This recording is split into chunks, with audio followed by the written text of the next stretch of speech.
नमस्कार, मी वैशाली तुमच्या सगळ्यांचं स्वागत करते माझ्या किचनमध्ये। आज आपण दिवाळीचा संपूर्ण फराळ या व्हिडिओमध्ये बघणार आहोत। लाडू, चिवडा, चकली, करंजी, अनारसे, शंकरपाळी अगदी फटाफट सगळ्या रेसिपीज तुम्हाला अचूक अशा प्रमाणात समजावून सांगणार आहे। त्यामुळे तुम्ही पहिल्यांदा जरी दिवाळीचा कुठलाही पदार्थ बनवला किंवा संपूर्ण फराळ जरी हा व्हिडिओ बघून बनवला तरी तुमचा कुठलाही पदार्थ बिघडणार नाही याची खात्री मी तुम्हाला देते। नेहमीप्रमाणे खूप साऱ्या टिप्स सहित रेसिपी तुमच्यासोबत शेअर केलेल्या आहेत। व्हिडिओ आवडणारच आहे तर लाईक नक्की करा।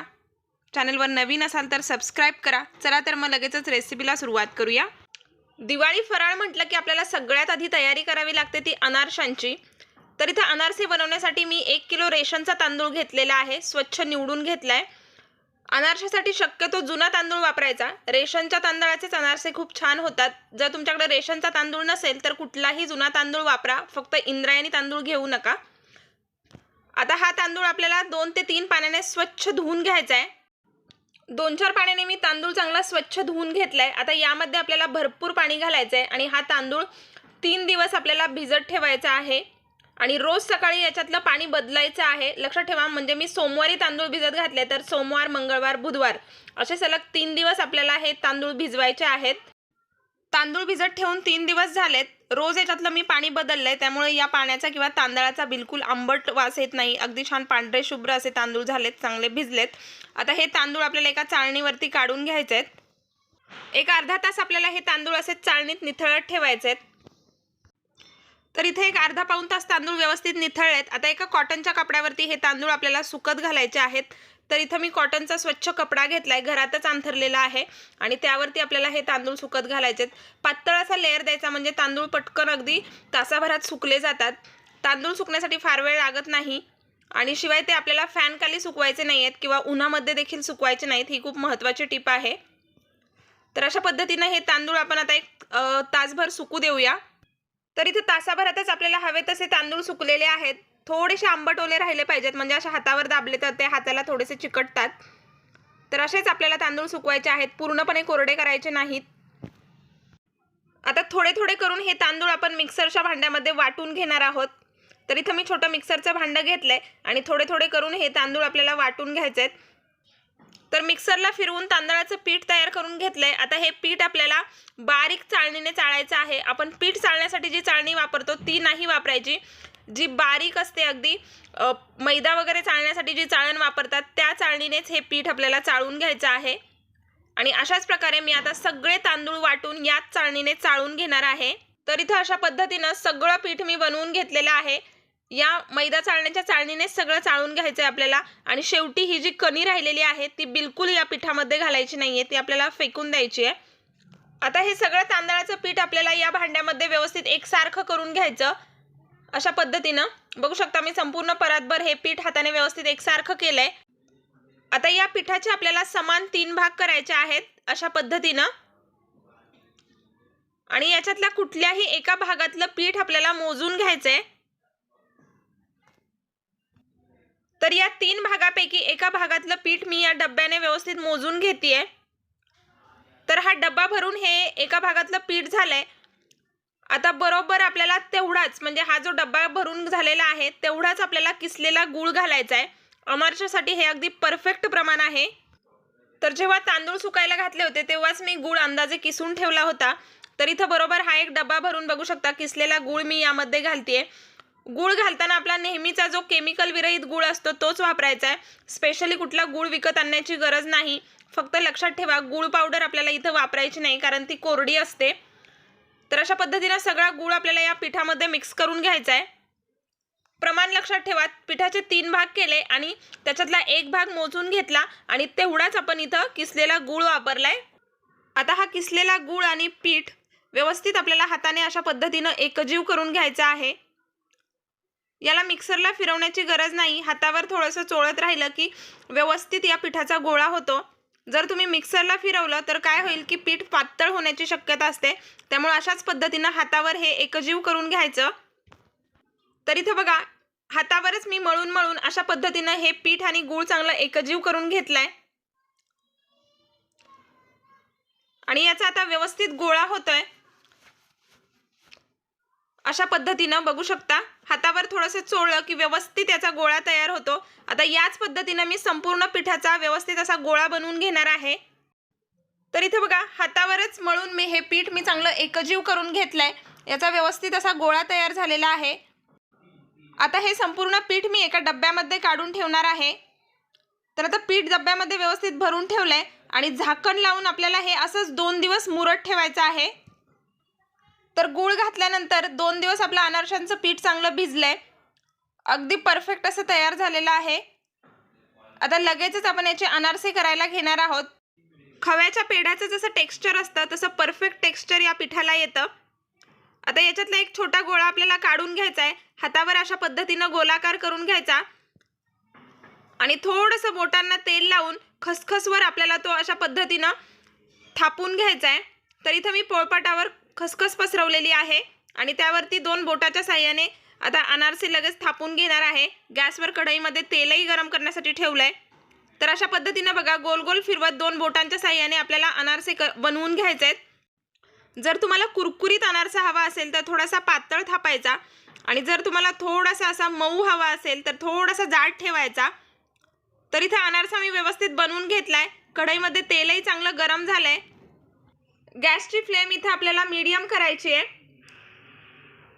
आणि अशा पद्धतीने अनारसा तेलात सोडायचा आहे, म्हणजे खसखस लावलेली बाजू वरती असली पाहिजे। आता अनारसा तेलात तळताना तो आपल्याला पलटी करायचा नाही, वरची जी बाजू आहे त्यावरती अशा पद्धतीने झाऱ्याने तेल शिंपडायचं, म्हणजे अनारसाला छान जाळी पडते आणि वरूनही तो छान भाजला जातो।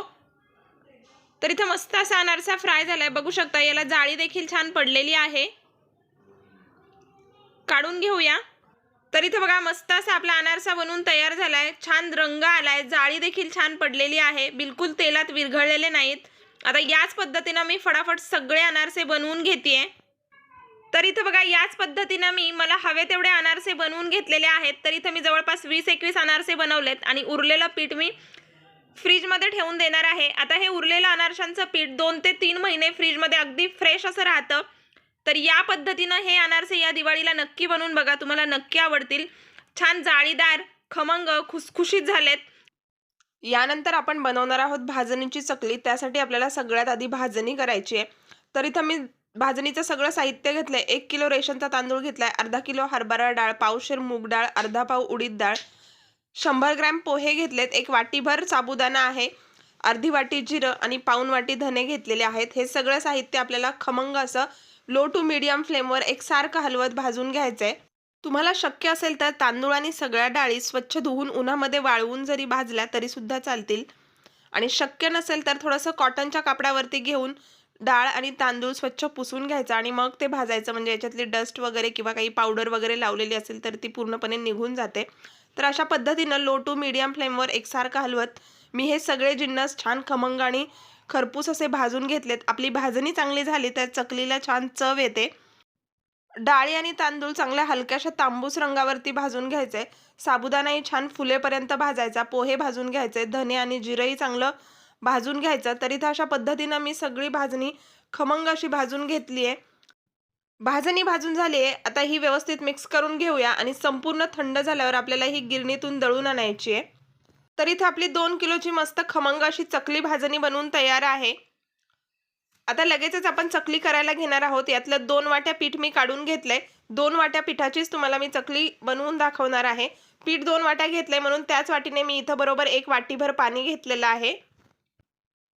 आता हे 1 वाटीभर पाणी गॅसवर कढई ठेवली आहे, त्यामध्ये ओतून घेऊया। आता यामध्येच आपल्याला घालायचं आहे 1 चमचाभर लाल तिखट। चकली करण्याची ही खूप सोपी पद्धत आहे। त्यामध्येच घालूया पाव चमचा हळद,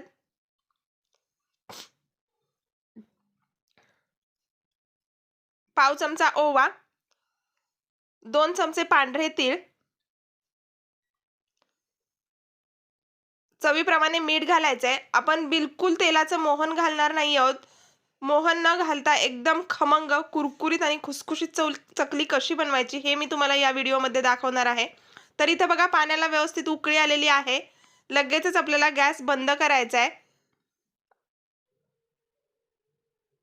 ही जी मी तुम्हाला पद्धत दाखवत आहे यामुळे तुमची चकली बिलकुल तेलकट होत नाही, एकदम खमंग आणि खुसखुशीत तयार होते। तर पाण्याला चांगली उकळी आली आहे, गॅस बंद करूया आणि यामध्येच आपल्याला लगेच घेतलेलं 2 वाट्या भाजणीचं पीठ घालायचं आहे. व्यवस्थित मिक्स करायचं. तर हे 2 वाट्या पीठ मी व्यवस्थित या पाण्यामध्ये मिक्स करून घेतलंय. पूर्ण पीठ ओलवून घेतलंय. आता झाकण ठेवून एक 15 मिनिटं आपल्याला ही उकड अशीच झाकून ठेवायची आहे. उकड झाकून ठेवून 15 मिनिटं झालेली आहेत. आता एका परातीमध्ये काढून घेऊया. आता ही उकड थोडीशी गरम आहे, हलकीशी कोमट आहे, पूर्णपणे थंड झालेली नाहीये आणि गरम असतानाच आपल्याला ती चांगली मळून घ्यायची आहे. तर इथं अशा पद्धतीनं हाताने हे पीठ चांगलं एकजीव करून घ्यायचं. आता इथं तुम्हाला आवश्यकता वाटली तर वरून थोडंसं गरम पाणी घालायचं. तर इथं मला हे पीठ थोडंसं कोरडं वाटतंय, त्यासाठी मी वरून 2-4 चमचे गरम पाणी घालत आहे. लक्षात ठेवा, चकलीचं पीठ भिजवताना आवश्यकता वाटली तर आपल्याला गरम पाणीच वापरायचंय, थंड पाणी वापरायचं नाही. आणि अशा पद्धतीनं एकसारखी ही उकड चांगली मळून घ्यायची आहे. चकलीचं पीठ मळताना आपल्याला ते घट्ट मळायचं, म्हणजे चकलीला काटे छान येतात. आणि लागेल असं पाणी घालायचं. एकदम जर पाणी ओतलं तर पीठ पातळ होण्याची शक्यता असते. तर इथे हे पीठ मी चांगलं मळून घेतलंय, अगदी घट्ट असं भिजवलेलं आहे. आता लगेचच आपण या पिठाची चकली करायला घेणार आहोत.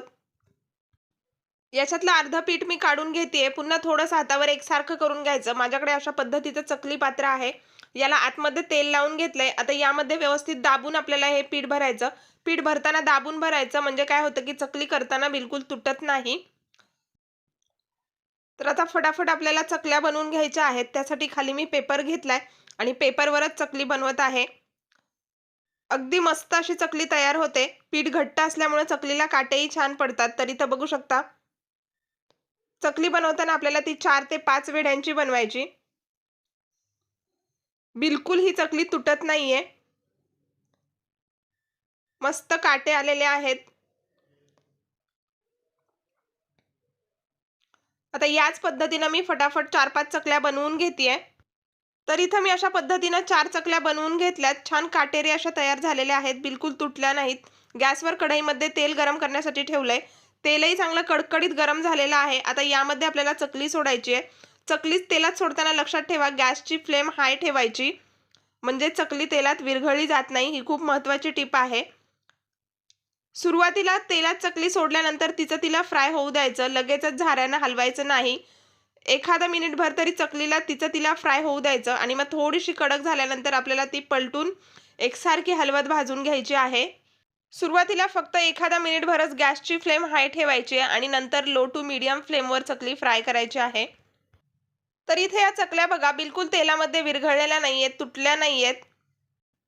चकली चांगली फ्राय करून झाली आहे. एकसारखा रंग आलाय. आता काढून घेऊया. चकली फ्राय झाली हे कसं ओळखायचं, तर चकलीला येणारे बुडबुडे पूर्णपणे कमी होतात. त्याचबरोबर चकली तेलावरती हलकी होऊन तरंगून येते, म्हणजेच आपली चकली परफेक्ट फ्राय झाली आहे. लगेचच काढून घेऊया. याच पद्धतीने मी थोड्या थोड्या चकल्या बनवून लगेचच सगळ्या फ्राय करून घेणार आहे. मस्त एकसारखा रंग आलाय. छान काटे देखील आलेले आहेत चकलीला. तर इथे बघा, माझ्या सगळ्या चकल्या बनवून तयार आहेत. मस्त एकसारख्या रंगावर छान अशा फ्राय करून घेतल्यात. अजिबात ही चकली तेलकट झालेली नाहीये.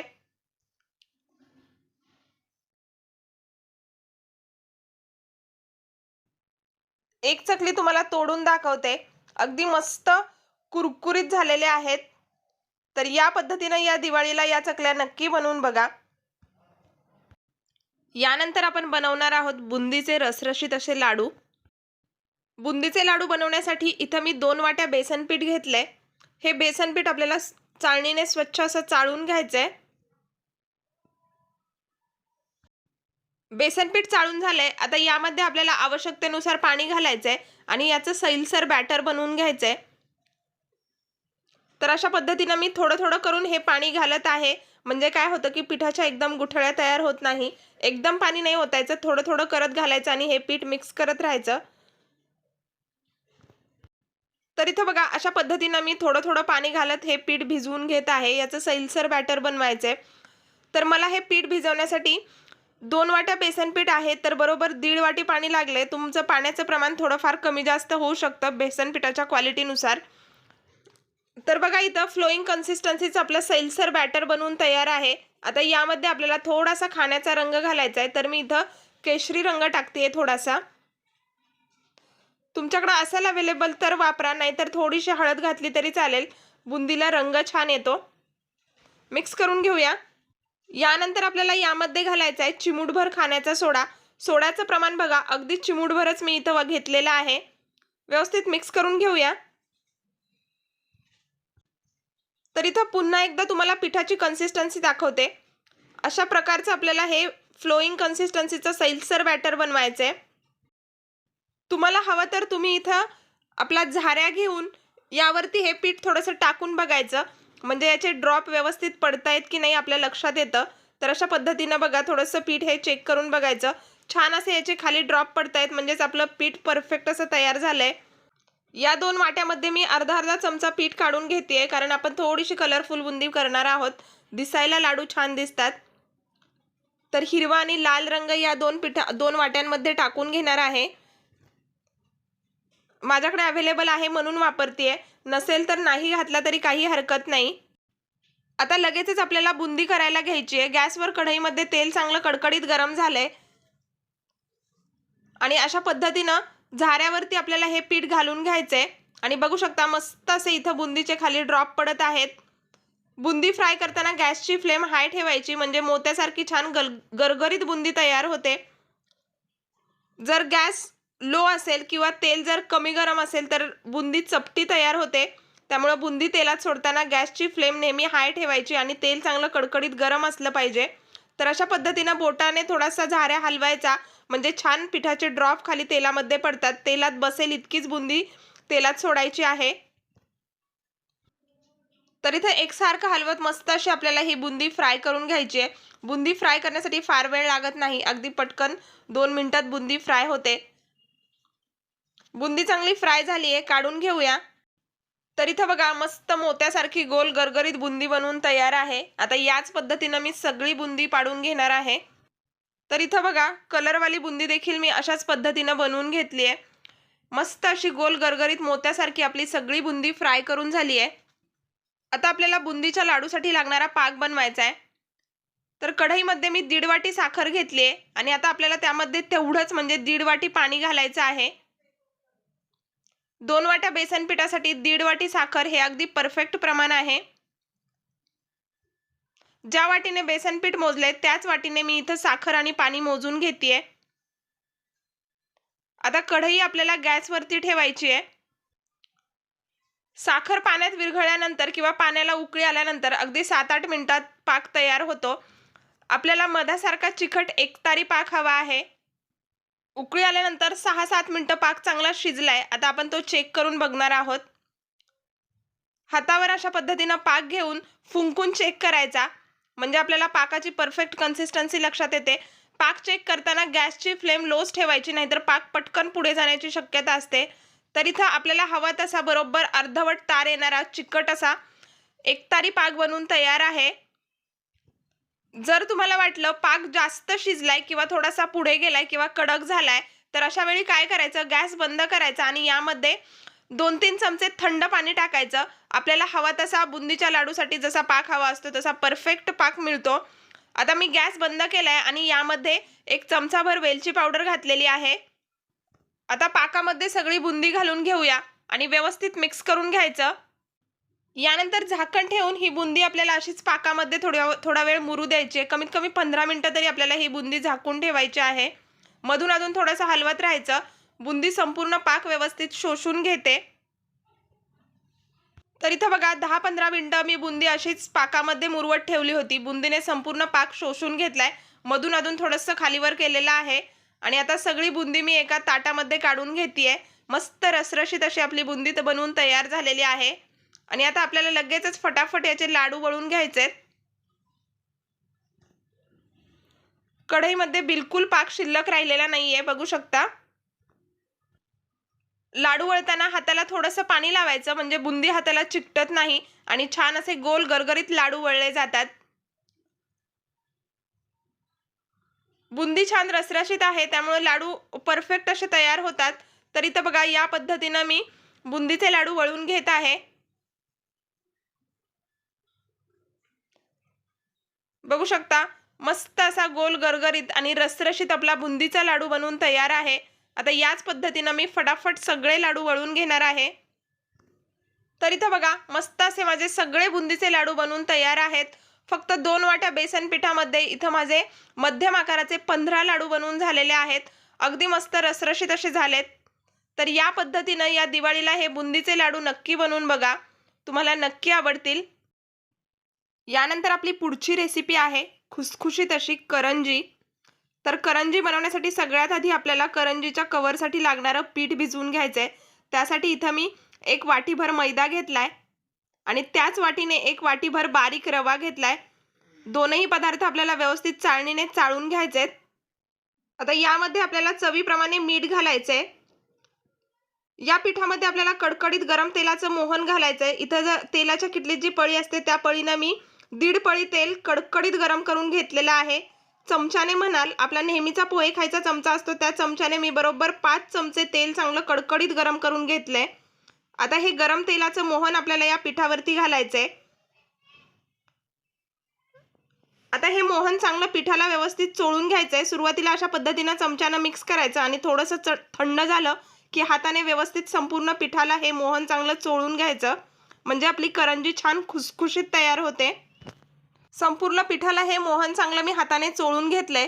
आता यामध्ये आपल्याला आवश्यकतेनुसार पाणी घालून याचं पीठ मळून घ्यायचंय. चपातीला ज्या पद्धतीनं कणिक भिजवतो तशीच कणिक आपल्याला इथं भिजवून घ्यायची आहे. पीठ भिजवताना आपल्याला ते थोडंसं सैलसर भिजवायचंय, म्हणजे चपातीला जसं भिजवतो अगदी तसंच, कारण यामध्ये आपण रवा घातलेला आहे, तो व्यवस्थित फुलला जातो. तर पीठ चांगलं मळून मळून घेतलंय. पीठ मळून झालंय. आता एका बाउलमध्ये काढून हे 1 तासभर आपल्याला असंच भिजत ठेवायचं आहे.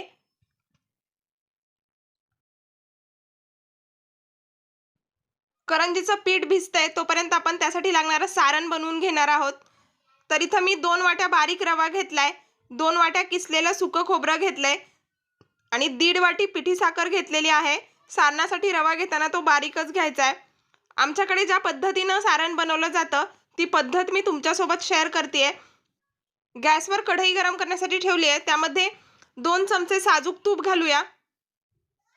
तूप चांगलं गरम झालं की यावरती आपल्याला घालायचा आहे 2 वाट्या बारीक रवा. लो टू मीडियम फ्लेमवर एकसारखं हलवत हा रवा मस्त आपल्याला खरपूस असा भाजून घ्यायचा आहे. सारणासाठी रवा भाजताना तो थोडासा लालसर भाजायचा आणि रवा भाजताना गॅसची फ्लेम बिलकुल मोठी करायची नाही. मध्यम ते मंद आचेवर एकसारखं हलवत हा रवा खमंग भाजून घ्यायचा. रवा छान भाजला तर आपल्या सारणाला चव छान येते. 5 मिनिटं रवा चांगला भाजल्यानंतर मी पुन्हा यामध्ये 2 चमचे भरून साजूक तूप घालतेय, म्हणजे टोटल 2 वाट्यासाठी मी 4 चमचे इतकं साजूक तूप घातलेलं आहे. तर इथं बघा रवा चांगला लालसर असा भाजत आलाय. हा 2 वाट्या रवा भाजण्यासाठी मला 12 ते 15 मिनिटं इतका वेळ लागलेला आहे. रवा भाजून झालाय, काढून घेऊया. आता त्याच कढईमध्ये आपल्याला सुकं खोबरं भाजून घ्यायचंय. खोबरंही आपल्याला लो टू मीडियम फ्लेमवर एकसारखं हलवत हलक्याशा सोनेरी रंगावर भाजून घ्यायचं. तर इथं बघा खोबरं चांगलं खरपूस भाजून झालंय, हलकासा सोनेरी रंग आलाय, अगदी कुरकुरीत असं झालेलं आहे. काढून घेऊया. यानंतर कढईमध्ये 2 चमचे खसखस घातलेली आहे. कढई चांगली कडकडीत गरम आहे. अगदी 30 सेकंदात खसखस व्यवस्थित भाजून होते. लगेचच काढून घेऊया. आता हे रवा खोबरं व्यवस्थित मिक्स करून घेऊया आणि हे आपल्याला थोडंसं थंड होऊ द्यायचंय. गरम असतानाच यामध्ये पिठी साखर घालायची नाही, नाहीतर सारण कडक होण्याची शक्यता असते. रवा खोबरं थंड झालंय, थोडंसं कोमट आहे. आता यामध्ये घालूया बरोबर 1.5 वाटी पिठी साखर. 2 वाटी रव्यासाठी 1.5 वाटी पिठी साखर हे अगदी परफेक्ट प्रमाण आहे. तुम्हाला जर थोडं गोड हवं असेल तर साखरेचं प्रमाण अजून वाढवलं तरी सुद्धा चालेल. व्यवस्थित मिक्स करून घेऊया. पिठी साखरेच्या कुठेही गुठळ्या वगैरे राहता कामा नये. आता यामध्ये घालते 1 चमचाभर वेलची पावडर. वेलची पावडरने छान स्वाद येतो. तुम्हाला जर आवडत असतील तर यामध्ये तुम्ही ड्रायफ्रुट्सचे तुकडे देखील घालू शकता.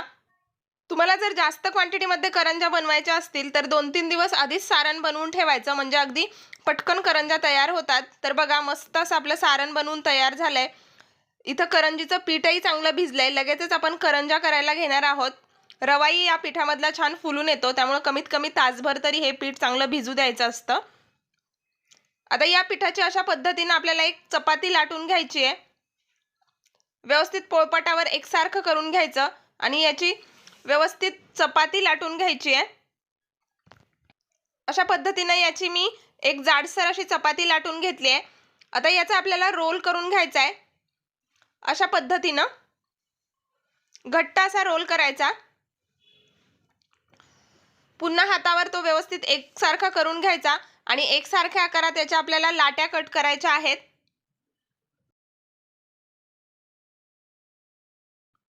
तर इथं बघा एकसारख्या आकारात मी सगळ्या लाट्या कट करून घेतल्यात।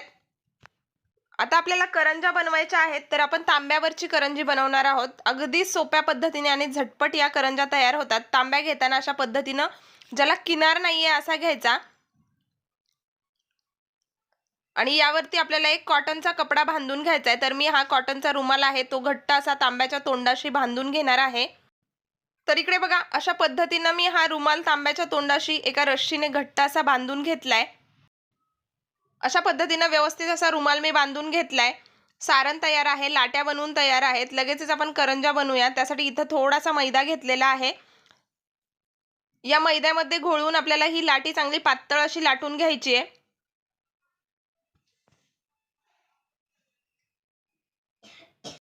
अशा पद्धतीने पातळ अशी ही लाटी मी लाटून घेतली आहे। आता ही तांब्यावरती आपल्याला एकसारखी टाकून घ्यायची आहे। अशा पद्धतीने यावरती बरोबर मधोमध आपल्याला हवं तेवढं सारण भरायचं आहे। तर इथं मी एक चमचाभर सारण भरून घेतेय। आता याची एक बाजू उचलून आपल्याला दुसऱ्या बाजूवरती फोल्ड करून घ्यायची आहे। अशा पद्धतीने बघू शकता थोडंसं बोटाने एकसारखं करून घ्यायचं आणि दाबत दाबत अशा पद्धतीने ही करंजी आपल्याला सील करून घ्यायची आहे। तर इथं बघू शकता मस्त अगदी फटाफट अशी आपली करंजी बनवून तयार झाली आहे। अगदी पटकन या करंज्या सील होतात। याला फिरकीची गरज नाही किंवा कापण्याची गरज नाही। त्याचबरोबर त्या बिलकुल तेलामध्ये फुटत नाहीत। तर अजून एक करंजी मी तुम्हाला भरून दाखवते। तर बघा लाटी अशा पद्धतीने तांब्यावर एकसारखी करून घ्यायची। त्यानंतर यामध्ये सारण भरायचं। दुसरी बाजू आपल्याला यावरती व्यवस्थित फोल्ड करून टाकायची आहे आणि थोडंसं बोटाने दाब देत हे साइडचं जे पीठ आहे ते काढून घ्यायचं आहे, म्हणजे ही करंजी व्यवस्थित सील होते। आता अशाच पद्धतीने फटाफट मी 10-12 करंजा बनवून घेणार आहे आणि लगेचच तेवढ्याच करंजा तळून घ्यायच्यात आपल्याला। तर बघा फटाफट अशा तांब्यावर मी 15 करंजा बनवून घेतल्यात। गॅसवर कढईमध्ये तेल गरम करण्यासाठी ठेवलंय। तेल चांगलं गरम झालेलं आहे। आता गॅसची फ्लेम आपल्याला मीडियम करायची आहे आणि यामध्ये या करंजा अशा पद्धतीने सोडून घ्यायच्या आहेत। मस्त टम्म अशा या करंजा फुलल्या जातात। त्याचबरोबर त्या करायला बिलकुल वेळ लागत नाही। मी खूप सोपी पद्धत आणि सोपी ट्रिक तुम्हाला सांगितलेली आहे, जेणेकरून आपल्याला करंजी बनवताना फिरकीची गरज नाही किंवा ती कापत बसण्याची गरज नाही। एकसारख्या आकाराच्या सगळ्या करंजा बनवून तयार होतात। आता मध्यम आचेवर या करंजा मस्त हलक्याशा सोनेरी रंगावर फ्राय करायच्या आहेत। तर करंजा बघा छान टम्म अशा फुललेल्या आहेत, मस्त खुसखुशीत झाल्यात। काढून घेऊया आणि याच पद्धतीने मी सगळ्या करंजा बनवून फ्राय करून घेणार आहे। तर इथं बघा माझ्या मस्त अशा सगळ्या करंजा बनवून तयार झालेल्या आहेत। एकसारखा रंग आलाय, एकसारख्या आकाराच्या झाल्यात आणि अगदी पटकन बनवून तयार होतात। तांब्या वापरायची सोपी ट्रिक मी तुमच्यासोबत शेअर केलेली आहे, तर या दिवाळीला जरूर करून बघा। यानंतरची आपली रेसिपी आहे बिस्किटाप्रमाणे खुसखुशीत अशी शंकरपाळी। गॅसवर एक भांडं ठेवले, त्यामध्ये एक वाटीभर पाणी घातलेलं आहे। आता ज्या वाटीने पाणी घेतलंय बरोबर त्याच वाटीने मी एक वाटीभर साखर यामध्ये घालणार आहे आणि या पाण्याला आपल्याला एक उकळी काढायची आहे। उकळेपर्यंत साखर व्यवस्थित विरघळली जाते। तर इथं पाण्याला उकळी यायला लागली आहे। आता यामध्ये घालूया बरोबर एक वाटी साजूक तूप। तूप घेताना ते वितळलेलं घ्यायचं आणि जर थोडंसं घट्ट तूप असेल तर एका वाटीला थोडंसं कमी घाला, म्हणजे क्वांटिटी बरोबर ॲडजस्ट होते। तर इथं मी तुम्हाला परफेक्ट प्रमाण सांगेल, एक वाटी पाणी, एक वाटी साखर आणि त्याच वाटीने एक वाटी साजूक तूप घेतलंय। व्यवस्थित मिक्स करून घेऊया। तर इथं पाण्याला चांगली उकळी आली आहे, लगेचच आपल्याला गॅस बंद करायचा आहे। आता हे तयार मिश्रण आपल्याला थोडंसं थंड होऊ द्यायचं आहे। तर हे साखर पाण्याचं आणि तुपाचं मिश्रण थोडंसं थंड झालंय, हलकंसं कोमट आहे। आता आपल्याला लगेचच शंकरपाळीसाठी लागणारं पीठ भिजवायला घ्यायचंय. इथं मी परात घेतली आहे. त्यामध्ये सुरुवातीला 4 वाट्या मैदा घेतेय. हा मैदा आपल्याला व्यवस्थित चाळणीने चाळून घ्यायचा आहे. मैदा चाळून झालाय.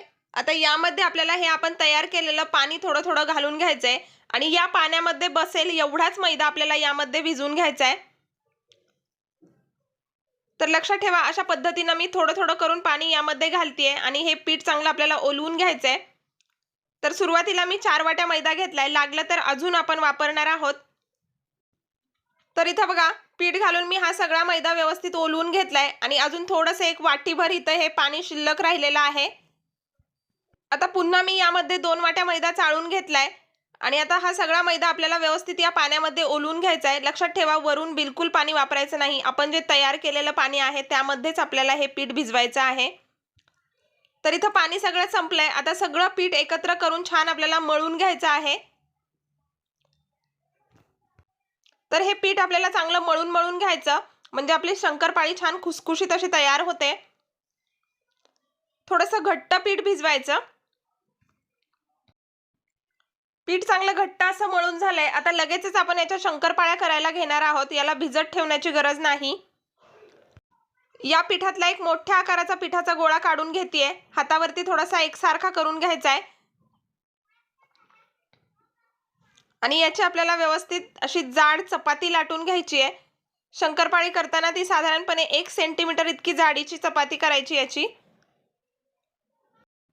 शंकरपाळीसाठी पीठ लाटताना ते साईडनं अशा पद्धतीनं चिरलं जातं, परंतु आपण ते नंतर कट करून घेणार आहोत. तर इथं बघा, अशा पद्धतीनं मी जाड अशी याची एक चपाती लाटून घेतली आहे. आता याच्या कडा आपल्याला अशा पद्धतीनं कट करून घ्यायच्या आहेत. कडा कट करून घेतल्यानंतर अशा पद्धतीनं एकसारख्या आकाराच्या आपल्याला चौकोनी अशा शंकरपाळ्या बनवून घ्यायच्या आहेत. आता याच पद्धतीनं लाटून फटाफट अशा मी सगळ्या शंकरपाळ्या बनवून घेणार आहे. तर इथं बघा, सगळ्या शंकरपाळ्या मस्त एकसारख्या आकारात कट करून तयार आहेत. गॅसवर कढईमध्ये तेलही चांगलं गरम करण्यासाठी ठेवलंय. तेल गरम झालेलं आहे. आता यामध्ये थोड्या थोड्या करून आपल्याला शंकरपाळ्या सोडायच्या आहेत. सुरुवातीला गॅसची फ्लेम आपल्याला एकदम हाय ठेवायची आहे. लक्षात ठेवा, तेल जर चांगलं कडकडीत गरम नसेल तर शंकरपाळी तेलात विरघळू शकते. त्यामुळे ही खूप महत्त्वाची टिप आहे. सुरुवातीला 1 मिनिटभर गॅसची फ्लेम हाय ठेवायची आणि त्यानंतर मध्यम आचेवर एकसारखं हलवत ह्या शंकरपाळ्या आपल्याला मस्त एकसारख्या रंगावर फ्राय करून घ्यायच्या आहेत. शंकरपाळी तेलात सोडल्यानंतर ती अगदी तिप्पट फुलली जाते. त्यामुळे तेलात बसतील एवढ्याच शंकरपाळ्या सुरुवातीला तेलात सोडायच्या. एकदम खूप शंकरपाळ्या जर तुम्ही तेलात सोडताल तर त्या व्यवस्थित फ्राय होत नाहीत, कारण त्याला जागा पुरत नाही. तर इथं बघा, मीडियम फ्लेमवर एकसारखं हलवत मस्त अशा शंकरपाळ्या फ्राय होत आलेल्या आहेत. छान टम्मा अशा फुललेल्या आहेत. त्याचबरोबर बिलकुल तेलात विरघळलेल्या नाहीयेत. शंकरपाळ्या चांगल्या फ्राय झाल्यात. लगेचच काढून घेऊया. खूप डार्क रंग नाही येऊ द्यायचा. हलकासा याला सोनेरी रंग आला पाहिजे. शंकरपाळी फ्राय करण्यासाठी थोडा जास्त वेळ लागतो. त्याचबरोबर त्या तेलात टाकल्यानंतर तिप्पट फुलून येतात. त्यामुळे सुरुवातीला शंकरपाळी तेलात सोडताना थोडी कमी प्रमाणात सोडायची. मस्त फ्राय झाल्यात, काढून घेऊया आणि याच पद्धतीनं मी सगळ्या शंकरपाळ्या फ्राय करून घेतेय. तर इथं बघा, मस्त अशा माझ्या सगळ्या शंकरपाळ्या फ्राय करून झालेल्या आहेत. एकसारखा रंग आलाय, बिलकुल तेलकट झालेला नाही. खूप सारे पदर याला सुटलेले आहेत. तर या पद्धतीनं या दिवाळीला ही शंकरपाळी नक्की बनवून बघा. तुमची शंकरपाळी अजिबात बिघडणार नाही. यानंतर आपण बनवणार आहोत मस्त पातळ पोह्यांचा कुरकुरीत असा चिवडा. तर इथं मी 1 किलो पातळ पोहे स्वच्छ चाळून घेतलेले आहेत. आपले जे नेहमीचे पोहे असतात त्यापेक्षा हे अगदी अगदी कागदासारखे पातळ असतात. कुठल्याही किराणा दुकानात सहज मिळतात. तर पोहे चांगले चाळून घेतले, म्हणजे याच्यात जे काही कचरा किंवा खर वगैरे असेल ती पूर्णपणे निघून जाते. त्याचबरोबर इकडे घेतलेले आहेत 1 वाटीभर शेंगदाणे, 1 वाटीभर डाळ घेतले, याला डाळवं देखील म्हणतात किंवा भाजकी डाळ जी असते ती घेतलेली आहे. 1 वाटीभर खोबऱ्याचे पातळ असे काप करून घेतलेत. 1 वाटीभर कढीपत्ता घेतलाय आणि अर्धी वाटी हिरव्या मिरच्यांचे तुकडे कट करून घेतलेले आहेत. मिरच्यांना मध्ये कट दिलेला आहे. सगळ्यात आधी आपल्याला पोहे चांगले भाजून घ्यायचे आहेत. त्यासाठी गॅसवर मी जाड बुडाची कढई ठेवली आहे. आता यामध्ये मी सगळे पोहे घालून घेते. माझ्याकडे ही मोठ्या आकाराची जाड अशी कढई आहे. त्यामध्ये मी सगळे 1 किलो पोहे घालून घेते. जर तुमच्याकडे छोटी कढई असेल तर 2-3 बॅचमध्ये तुम्ही हे पोहे भाजून घेऊ शकता. पोहे भाजताना इथं महत्त्वाची टिप, पोहे हे आपल्याला मंद आचेवरच भाजायचे आहेत. त्याचबरोबर पोहे भाजण्यासाठी जाड तळाचं भांडं घ्यायचं आहे, म्हणजे पोहे अगदी छान कुरकुरीत असे भाजले जातात. बिलकुल गॅस मोठा करायचा नाही आणि खालून वरपर्यंत आपल्याला ते अशा पद्धतीनं हलवून घ्यायचे आहेत. तर हे पोहे 1 किलो पोहे भाजण्यासाठी जवळपास मला 30 ते 35 मिनिटं इतका वेळ लागलेला आहे. तर इथं पोहे चांगले कुरकुरीत असे भाजून झालेले आहेत. त्याचबरोबर ते बिलकुल आकसले नाहीयेत. बघू शकता, अजिबात पोहे आकसले नाहीत. मंद आचेवर जर तुम्ही पोहे भाजले तर तुमचे पोहे बिलकुल आकसणार नाही. अगदी ते जसे आहेत तसेच राहतील. त्याचबरोबर मस्त कुरकुरीत देखील तयार होतात. अशा पद्धतीने जर हातावर घेतले आणि थोडंसं चोळलं तर याचा व्यवस्थित चुरा होतो, म्हणजेच परफेक्ट असे आपले पोहे भाजून झालेले आहेत. गॅस बंद करूया. एका मोठ्या भांड्यामध्ये मी हे भाजलेले पोहे काढून घेतलेत. आता गॅसवर कढईमध्ये 1 वाटीभर तेल गरम करण्यासाठी ठेवलंय. तर इथं तेल चांगलं गरम झालेलं आहे. आता यामध्ये घालूया 1 वाटीभर शेंगदाणे. शेंगदाणेही चांगले आपल्याला कुरकुरीत असे फ्राय करून घ्यायचे आहेत. मध्यम आचेवर एकसारखे हलवत हे शेंगदाणे फ्राय करायचे. तर इथं मस्त असे आपले शेंगदाणे फ्राय झालेले आहेत, काढून घेऊया. आता त्याच कढईमध्ये मी खोबऱ्याचे काप देखील हलक्याशा सोनेरी रंगावर फ्राय करून घेणार आहे. तर इथं बघा, खोबऱ्याला हलकासा सोनेरी रंग आलेला आहे, काढून घेऊया. यानंतर आपण डाळ फ्राय करून घेणार आहोत. डाळ भाजलेलीच असते, त्यामुळे ती फ्राय करण्यासाठी फार वेळ लागत नाही. अगदी 1 मिनिट भरात डाळ मस्त कुरकुरीत अशी फ्राय होते. तर इथे डाळ छान फ्राय झाली आहे, काढून घेऊया. यानंतर तेलामध्ये कढीपत्ता घातलेला आहे. कढीपत्ताही आपल्याला चांगला कुरकुरीत असा फ्राय करून घ्यायचा आहे. तर इथं बघा, मस्त असा कडक कढीपत्ता फ्राय करून घेतलेला आहे. कढीपत्ता फ्राय झालाय, काढून घेऊया. यानंतर आपल्याला चिरलेली मिरची फ्राय करून घ्यायची आहे. मिरची देखील चांगली कुरकुरीत फ्राय करायची. मिरची फ्राय करताना गॅसचा फ्लेम आपल्याला लो ठेवायची, म्हणजे काय होतं की एकतर मिरची करपली जात नाही, त्याचबरोबर ती चांगली कुरकुरीत देखील फ्राय होते. मिरची फ्राय झाली आहे, काढून घेऊया. तर इथं बघा, काढलेले सगळे जिन्नस मी छान कुरकुरीत असे फ्राय करून घेतलेले आहेत. यामध्ये तुम्हाला आवडत असतील तर काजू बदामाचे काप आणि थोडेसे मनुके देखील फ्राय करून घालू शकता. आता या फ्राय केलेल्या सगळ्या जिन्नसांवरती आपल्याला थोडंसं मीठ टाकून घ्यायचंय आणि व्यवस्थित मिक्स करून घ्यायचं, म्हणजे काय होतं की हे सगळे पदार्थ चिवड्यामध्ये अळणी लागणार नाहीत. आता गॅसवरती तेल गरम करण्यासाठी ठेवलंय. हे तळलेलं जे तेल आहे त्यामध्येच मी पुन्हा अर्धी वाटी तेल घातलंय, म्हणजे आपण चिवड्यासाठी इथं टोटल 1.5 वाटी इतकं तेल वापरलेलं आहे. तेल चांगलं गरम झालं की यामध्ये घालूया 2 चमचे मोहरी. मोहरी छान तडतडली की आपल्याला गॅस लगेच बंद करायचा आहे आणि गॅस बंद करून आपल्याला यामध्ये उरलेले सगळे जिन्नस घालायचे आहेत. तर गॅस बंद केलाय मी आणि आता यामध्ये मी घालतेय 2 चमचे जिरं. सोबतच घातलेला आहे 1 चमचाभर हिंग. त्याचबरोबर यामध्ये घालायची आपल्याला 1 चमचाभर हळद. आता संपूर्ण चिवड्याला जेवढं मीठ लागेल तेवढं सगळं मीठ आपल्याला या फोडणीमध्येच घालायचं आहे. व्यवस्थित मिक्स करून घेऊया. लक्षात ठेवा, मी गॅस बंद करूनच फोडणी तयार करत आहे, म्हणजे आपली फोडणी करपली जात नाही. आता ही तयार फोडणी लगेचच आपल्याला पोह्यांवरती ओतून घ्यायची आहे.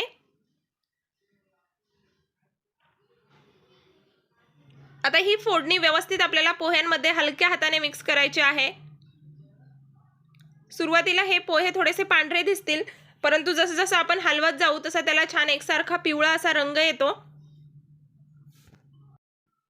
आता यामध्ये सगळे तळलेले जिन्नस घालूया. त्याचबरोबर यामध्ये 2 चमचे पिठी साखर घालायची आहे आणि व्यवस्थित मिक्स करून घ्यायचे. 1-2-3 मिनिटं तरी आपल्याला हे कंटिन्युअस हलवत राहायचंय, म्हणजे पोह्यांना छान एकसारखा असा रंग येतो. तर बघा, मिक्स केल्यानंतर पोह्यांना छान एकसारखा असा रंग आलेला आहे. मस्त असा आपला चिवडा बनवून तयार आहे. थोडासा टेस्ट करून बघायचा आणि मीठ किंवा पिठी साखर थोडंसं कमी वाटलं तर वरून घालू शकता. छान कुरकुरीत असा आपला चिवडा बनवून तयार झालेला आहे. तर या पद्धतीनं या दिवाळीला हा पोह्यांचा चिवडा नक्की बनवून बघा. अगदी संपेपर्यंत मस्त कुरकुरीत असा राहतो. आज या व्हिडिओमध्ये आपण दिवाळीचा संपूर्ण फराळ कसा करायचा हे बघितलेलं आहे। कुठलाही पदार्थ तुम्ही मी जे प्रमाण सांगितलेलं आहे त्या प्रमाणात करून बघा। अगदी बिनधास्त राहा, तुमचा फराळ बिघडणार नाही, परफेक्टच तयार होईल। तर या सगळ्या रेसिपीज तुम्हाला कशा वाटल्या हे मला कमेंट करून नक्की सांगा। आवडल्याच आहेत तर लाईक नक्की करा, तुमच्या फ्रेंड्स अँड फॅमिली सोबत शेअर करा। तुम्हा सर्वांना दिवाळीच्या खूप खूप शुभेच्छा। व्हिडिओ पाहिल्याबद्दल धन्यवाद। बाय।